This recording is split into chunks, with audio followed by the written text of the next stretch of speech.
بسم اللہ الرحمن الرحیم۔ جدید دنیا پر جن فلسفیوں نے سب سے گہرے اثرات چھوڑے، جن فلسفیوں کے نظریات نے، خیالات نے جدید دنیا کی فارمیشن میں، جدید دنیا کی صورت گری میں سب سے گہرے اثرات چھوڑے، ان میں سے برطانیہ کا ایک سیاسی فلسفی جان لاک ہے۔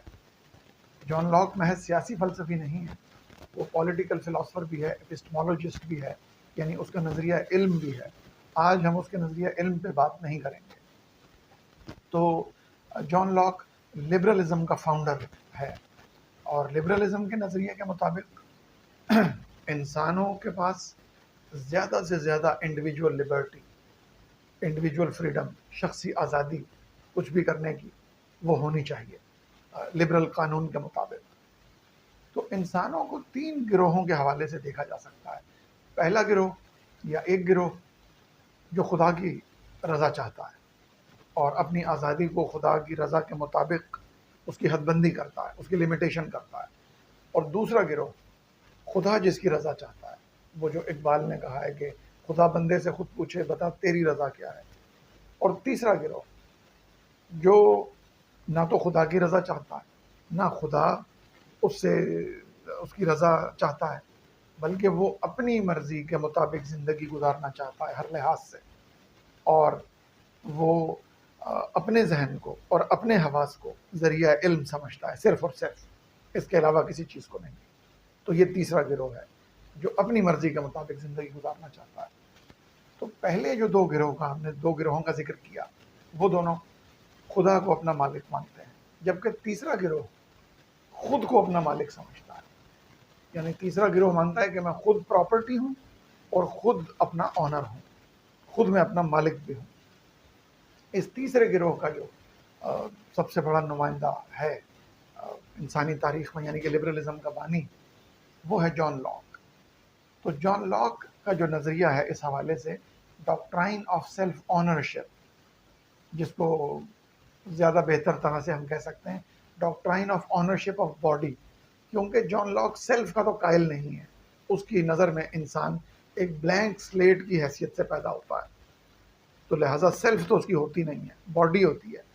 تو doctrine of ownership of body, تو لاک اس نظریے کو پیش کرتا ہے کہ انسان ایک باڈی ہے، ایک وجود ہے، ایک جسم ہے، اور وہ خود اپنا آنر ہے۔ اچھا، یہ جو خود اپنا آنر ہے، یعنی جو میری مرضی کا جو نظریہ ہے کہ میری مرضی کے مطابق مجھے اپنی زندگی گزارنی ہے اور میرے پاس زیادہ سے زیادہ انفرادی اور شخصی آزادی، میکسیمم انڈیویجول فریڈم ہونی چاہیے، اس نظریے کی بنیاد، یعنی doctrine of self ownership, ownership of body کی بنیاد، جسے آپ کہہ سکتے ہیں نظریہ ملکیت وجود، اس کی بنیاد لاک کا نظریہ ملکیت یا اس کی تھیوری آف پراپرٹی، وہ اس کی بنیاد ہے۔ تو لاک کے نظریہ ملکیت یا تھیوری آف پراپرٹی کے مطابق تین چیزیں میری پراپرٹی ہیں۔ ایک، میری لائف میری پراپرٹی ہے، یعنی میری لائف میری پراپرٹی ہے کا مطلب یہ کہ میری زندگی، میرا وجود، اور میری مسکولر اسٹرینتھ، میری مینٹل کیپیبلٹیز، یہ سب میری پراپرٹی ہے۔ تو life is property, my life is my property کا یہ مطلب ہو گیا۔ اور دوسری بات، مائی لبرٹی از مائی پراپرٹی، دوسری بات وہ یہ کہتا ہے کہ میری فریڈم یا میری لبرٹی یہ بھی میری پراپرٹی ہے۔ تو اگر کوئی میری لائف پر حملہ کرتا ہے تو وہ ایک ناجائز کام کر رہا ہوگا۔ اسی طرح کوئی میری آزادی چھیننے کی کوشش کرتا ہے، انڈیویجول فریڈم، تو وہ بھی ناجائز ہے، یا میری فریڈم کو وہ لمٹ کرنے کی کوشش کرتا ہے۔ ایک ظاہر ایک ایسا قانون ہے جس کے مطابق لبرٹی کو لمٹ کیا جا سکتا ہے، لیکن وہ قانون، یعنی جو کیپٹلسٹ قانون ہے، وہ اس چیز کا خیال رکھتا ہے کہ میکسیمم لبرٹی پرووائڈ کی جائے، اور صرف اتنی لبرٹی لمٹ کی جائے جو سارے انسانوں کی لبرٹی کو ایک ساتھ لمٹ کرنے کے لیے ضروری ہو۔ مثال کے طور پہ چور کی لبرٹی کو لمٹ کیا جا سکتا ہے کسی آنر کو کی پراپرٹی کو بچانے کے لیے، تو ظاہر ہے اس طرح کی لمیٹیشن تو موجود ہے۔ تو لہٰذا دو چیزیں، میری لائف اور میری لبرٹی، لاک کے مطابق یہ دونوں میری پراپرٹی ہیں، یہ دونوں میری ملکیت ہیں، یعنی میں خود اپنی ملکیت ہوں اور میری آزادی بھی میری ملکیت ہے. تو میں خود اپنا مالک ہوں، اپنے وجود کا اور اپنی آزادی کا مالک ہوں لاک کے مطابق. اب جب یہ دو چیزوں کا ہر بندہ مالک ہے لاک کے مطابق، تو اب وہ کسی اور چیز کا اگر مالک ہونا چاہتا ہے، آنر ہونا چاہتا ہے، تو اس کا صحیح طریقہ یہ ہے اس کے لیبر تھیوری آف ویلیو کے مطابق کہ اگر وہ کسی شے میں اپنی لیبر یعنی اپنی آزادی اور اپنی مسکولر اسٹرینتھ، اپنی مینٹل کیپیبلٹیز، یہ وہ کسی چیز میں اگر ملا دے، مکس کر دے، تو وہ اس چیز کا آنر بن جاتا ہے جس کا پہلے وہ آنر نہیں تھا. مثال کے طور پہ ایک جنگل میں پھل ہیں کسی درخت پر، تو ان پھلوں کا کوئی مالک نہیں ہے.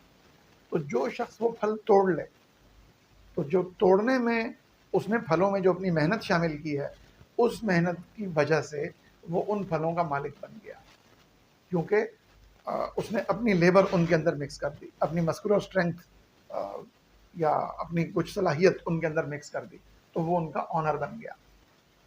اسی طرح جو زمین کو کلٹیویٹ کرے، زمین پر فصل اگائے، جس زمین پر پہلے فصل نہیں ہے، تو وہ اس زمین کا مالک بن گیا. تو لاک کے مطابق گورنمنٹ جو قائم کی جاتی ہے، حکومت جو اسٹیبلش کی جاتی ہے، تو اس کا مقصد، سب سے بنیادی مقصد، وہ ہے لوگوں کی پراپرٹی، ان کی ملکیت کی حفاظت کرنا، یعنی لوگوں کی جان کی حفاظت، ان کی آزادی کی حفاظت، اور وہ ملکیت جو انہوں نے لیبر تھیوری آف ویلیو کے مطابق جو ملکیت حاصل کی ہے، اس کی حفاظت کرنا.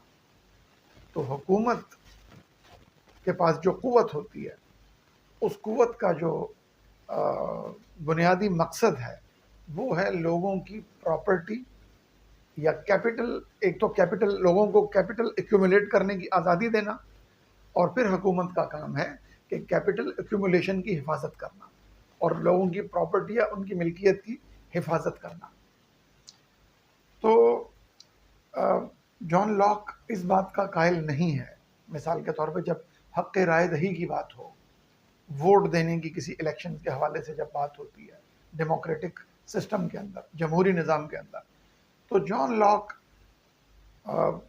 ان لوگوں کے ووٹ دینے کی حمایت نہیں کرتا جن کے پاس پراپرٹی نہیں ہے، کیونکہ حکومت تو بنائی جاتی ہے پراپرٹی کی حفاظت کے لیے. تو جن لوگوں کے پاس پراپرٹی ہی نہیں ہے تو ان کو ووٹ دینے کا حق بھی نہیں ہونا چاہیے، کیونکہ حکومت تو ان لوگوں کی حفاظت کر رہی ہے جن کے پاس پراپرٹی ہے، یا خاص طور پہ ان کی پراپرٹی کی حفاظت کر رہی ہے.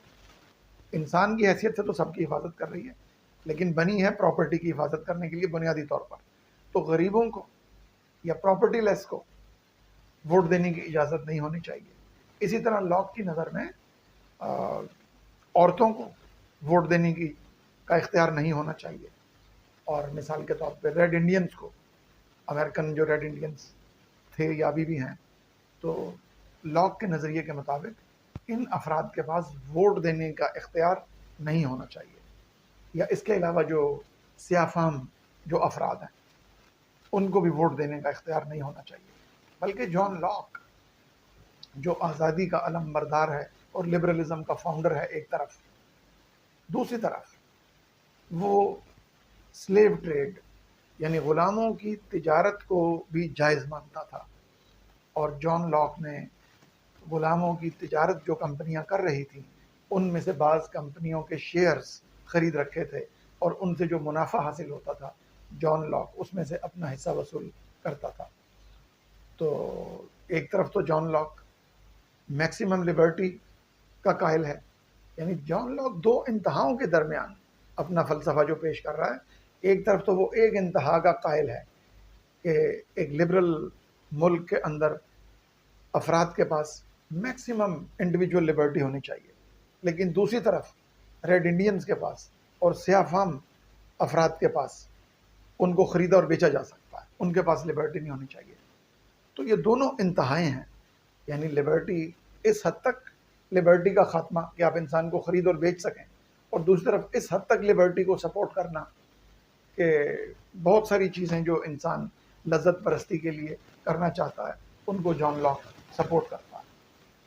تو یہ دو انتہاؤں کے درمیان جو ہے وہ اپنا فلسفہ پیش کرتا ہے، ان دونوں انتہاؤں کو سپورٹ کرتا ہے جان لاک۔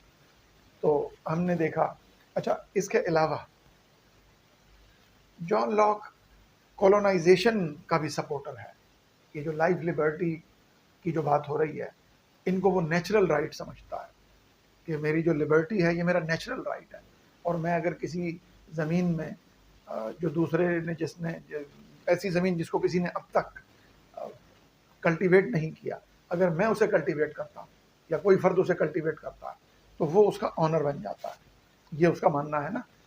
لہٰذا اسی نظریے کی بنیاد پر وہ کلونیلزم کو سپورٹ کرتا ہے۔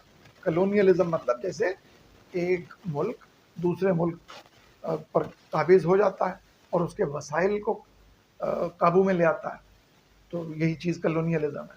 تو جان لاک کلونیلزم کا سپورٹر ہے، یعنی برطانوی جو امپیریلزم تھا، کلونیلزم تھا، جان لاک اس کا سپورٹر تھا، اور اس کو فلسفیانہ جواز فراہم کرتا ہے۔ جان لاک فلسفیانہ جواز یوں فراہم کرتا ہے کہ ایک جو کولونائزنگ کنٹری ہے، یعنی جیسے برٹش امپائر تھا، تو وہ اگر دوسرے ملک پر جا کر قبضہ کر لیتا ہے اور اس کی وہ زمینیں جن کو کاشت نہیں کیا جا رہا، ان زمینوں کو جا کر برٹش امپائر کاشت کر لیتا ہے، ان کو کلٹیویٹ کر لیتا ہے، ان پہ فصلیں اگاتا ہے وغیرہ۔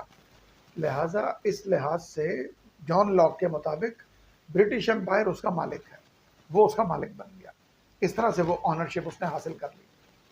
تو اس طرح سے جان لاک ایک طرف تو سلیو ٹریڈ کے اندر بھی اس کے منافع اس نے حاصل کیے اور اس کے اندر اس نے انویسٹمنٹ کی، دوسری طرف وہ طاقتور ممالک کو یہ فلسفیانہ جواز فراہم کرتا ہے کہ وہ کمزور ممالک پر ٹوٹ پڑیں اور ان کی زمینوں میں جا کر اپنی محنت شامل کر کے اس کے مالک بن بیٹھیں۔